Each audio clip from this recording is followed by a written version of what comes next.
Breaking news. పశ్చిమ గోదావరి జిల్లా తాడేపల్లిగూడెంలో చిరుత సంచరిస్తోంది అంటూ స్థానికులు ఆందోళన చెందుతున్నారు. సింగళూరి వారి వీధిలో చెట్ల మధ్య చిరుత పులిని చూశామంటున్నారు కొంతమంది స్థానికులు.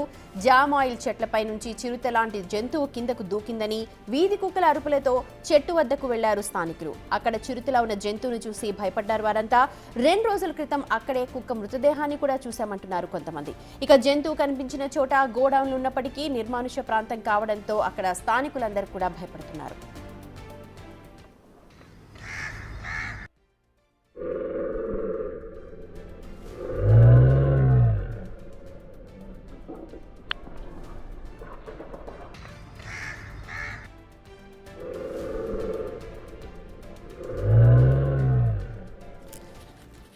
పూర్తి వివరాలను మా ప్రతినిధి సాగర్ అందిస్తారు. సాగర్, చిరుత లాంటి జంతువుని చూశామని చెప్పి స్థానికులైతే అంటున్నారు. దీనికి సంబంధించి అధికారులు ఎవరైనా అక్కడికి వచ్చారా?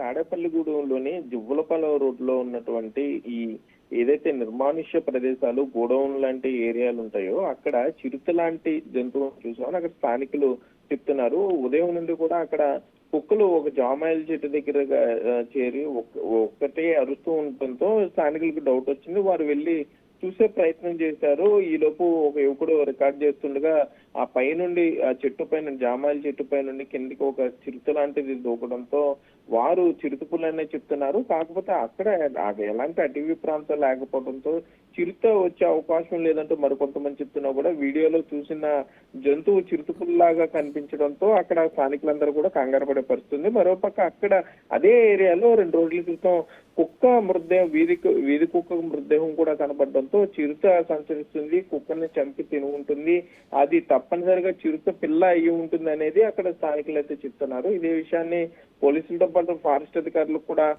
చెప్పామని చెప్తున్నారు. ఫారెస్ట్ అధికారులు కూడా అక్కడికి మరి కాసేపట్లో రాబోతున్నారు. వచ్చిన తర్వాత అక్కడ పగ్మార్క్స్ని బట్టి, అది దూకిన ప్రదేశంలో ఉన్న కాలి గుర్తుని బట్టి అది చిరుతపులి పిల్ల లేకపోతే వేరే ఏదైనా పెద్ద అంటే అడవి పిల్లికి సంబంధించిన దాని జాతికి చెందిందా అనే దాని మీద అయితే పూర్తి స్థాయిలో క్లారిటీ వచ్చే అవకాశం అయితే ఉంది. Smriti. Right Sagar, thank you so much. మరి కాసేపట్లోనే అటవీ అధికారులు అక్కడికి వచ్చి ఆ పగ్ మార్క్స్ ద్వారా అది ఏ జంతువు అన్న దానిపైన ఒక క్లారిటీ వచ్చే అవకాశం ఉంది.